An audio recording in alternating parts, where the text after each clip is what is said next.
Everybody got a choice, man. Yeah. Shit, you know. Charleston is a person I love to have a convo with. I ain't gonna lie. Not even though I like no gangster shit, try to over. Yeah. I just want to chop it up with him with no camera though. How about that? Because I know shit gets sensationalized with the camera. But see, you know what you're gonna do, just like what you just said, right? He's gonna always just go back to where it is at now. You know what I'm saying? The last pretty much 30 years of gang life. Yeah. You know what I'm saying? That's the part where he on. You know what I'm saying? And it's like, you right. You know what I'm saying? Shit has changed from its origin a whole lot, bro. Of course. I think everything has. Yeah, everything has. You feel me? And then you gotta believe in transformation in more than one way. Cause ain't nobody born negative, my personal belief. You get into that life. So same way you get into negativity, you could get into being positive. It's just time for transformation. If Malcolm X would have died young, he would have just been a gangster, right? Yeah. Like, it took him to live and transcend to become Malcolm X. Become the king. Become the Shabazz. Nigga over there. You got a word of the day? Yeah, man. What you got? Word of the day? Yeah. What you got? Is levitation. Levitation. All right. What about levitation? Man, you gotta literally levitate in this world, man. There's so many demons these days. There's so much crazy shit going on, man. You have to really get on some self-preservation and just building. Like, you have to almost be a mirror for success. Like, people should be able to just look at you and be like, okay, I'm gonna do what he's doing. Cause we living in a society now where, man, even motherfuckers that got billions of dollars and shit get on TV and say shit, people still doubt them just because motherfuckers bring up old shit. Steve Harvey say some shit that makes so much sense, and the motherfucker bring up some shit Steve did like 30 years ago. Like, it's just life though, bro. Like, at the end of the day, it don't really matter, bro. Can't shoot the message, baby. You just gotta give it. If you're gonna be a messenger, you just gotta give it and go, bro. Yeah. Don't be worried about how niggas feel, cause these niggas, this world is crazy these days, man. You know what I'm saying? It's getting crazy. You gotta have just. So basically, stay above the bullshit. For real. Levitate. All the bullshit, too. That's the word of the day, Trey. I say LOE, logical emotions. For real, man. I try to impute that into people's psyche. Yeah. You good over there, Sticks? Really good. Oh, you really? And when they go get Brittany, I heard Dennis over there getting Brittany out. Dennis Robin over there. Dennis can do it, man. Dennis gonna come back with Brittany. Watch. Watch, bro. Just watch. Just watch, dog. Dennis gonna come back. Oh my goodness. You know why Dennis got pulled? You know why Dennis got so much pulled? Because Dennis is another person that don't judge, bro. Oh, this what y'all doing over here? Okay, well, I ain't fucking around with it, but I ain't gonna speak on it. Yeah. You know what I'm saying? Like, Dennis Rodman being crazy though, but like in a good way. in a good way, cause you saw his 30 for 30 or whatever. I didn't watch it. Like, his life was pretty crazy, bro. He was like an orphan in Texas, like, yeah. Started playing ball in like junior college or some shit. Like, he grew like 4 inches over, like, it's crazy, bro. His story is crazy, dog. Yeah, man. That man had a hell of a life, though. Hell of a life, bro. Hell of a life. I only know about the basketball parts. Man, shit. Yeah, man. We gonna come back with Brittany, man. You know what I'm saying? That'd be crazy if Dennis Rodman come back with Brittany. Like, all right, come back we're gonna let her out, but Dennis Rodman has to stay over here for like a year. You're like, I don't give a shit, nigga. Like, what? I'll hang out.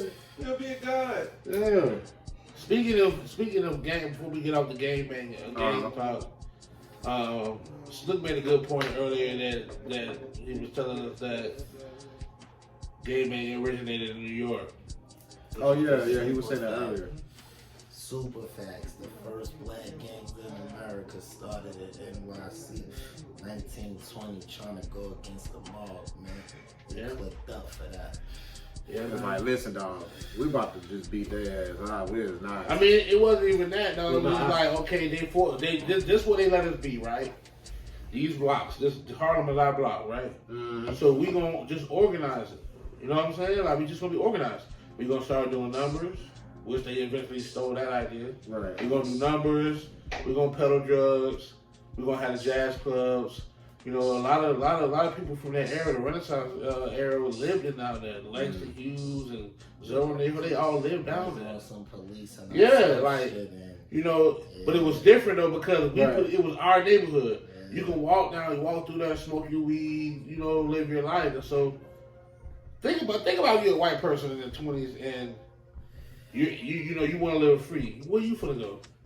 That's why if you notice, I don't know if you saw the Gatsby movie with Leo DiCaprio and all. When they went into the town, they started going into they was playing Jay-Z and showing black people living lavish, and this was the first time. You gotta realize we just came out of slavery like 60 years ago.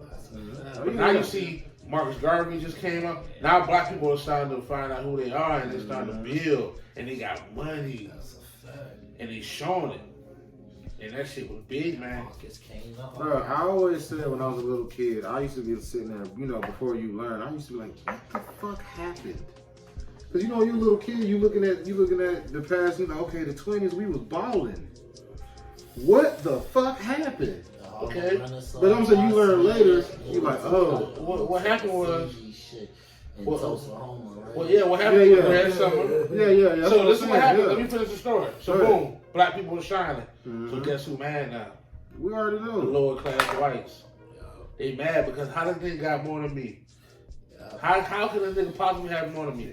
So from all through the Midwest, my grandmother's family, they got ran out of Oklahoma. They were there from Indian time because they came in from Indians. I can believe that. White folk ran them off again, and they went to Chicago, and a year later they had my grandmother in 37. This how the game went, bro. We just running from these white folks. But because we worked in the field for 400 years, we know how to build. We know how to make money. We know how to, we raise your babies. We cut your hair. We cook your food. So guess what we gonna do? Get money. 90% of everything. White folks didn't know how to do nothing. So what they gonna do now? So we go to World War I, then World War II. You know what I'm saying? They trying to segregate because black people are coming up, bro. Let's segregate. I mean, let's segregate. This is when they first started talking about it. Right. But through the 50s, bro, they just kept harassing us. You know what I'm saying? But they always knew that they needed our culture to rise in this fucking country. It's built. You know, my grandfather used to tell me, dog, the reason why his grandfather would have made money because he was a barber. And you know why he made money? Because he cut black and white hair. You feel me? So white people, whether you white, black, or brown, whatever, you want the best. If you know this nigga over here gonna do it the best, and this thing you going there, you know this shit is top-notch service, where you gonna go? To the back. How can a white business stand up to that? They can't. They can't. They can't. They can't stand up to that. So let's go ahead and desegregate.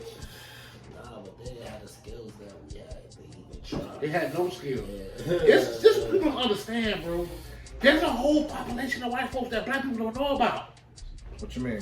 Like the whole Wade versus Roe, right? Mm-hmm. That shit went backwards because there's about 60 million lower class white people living in this country that you don't know about. Oh, I seen a documentary on something. They live in places like West Virginia, Kentucky, Indiana, Illinois, outside of Chicago, Louisiana, Mississippi, Alabama, Arkansas. Yeah, all of them hitting. Texas. All of them hitting. Ohio. They talk. You don't know about them people, bro. It's about miles and miles of trailer parks, all white. Everybody living under poverty. Everybody on food stamps. Everybody on disability. Come on, man. That's who was born their kids. Now this dude had a video where he got fired from the abortion clinic, Cause it was like he showed up early one day, and there was a fucking fleet full of black cars, and it was like a bunch of white ladies in it, and they was all like.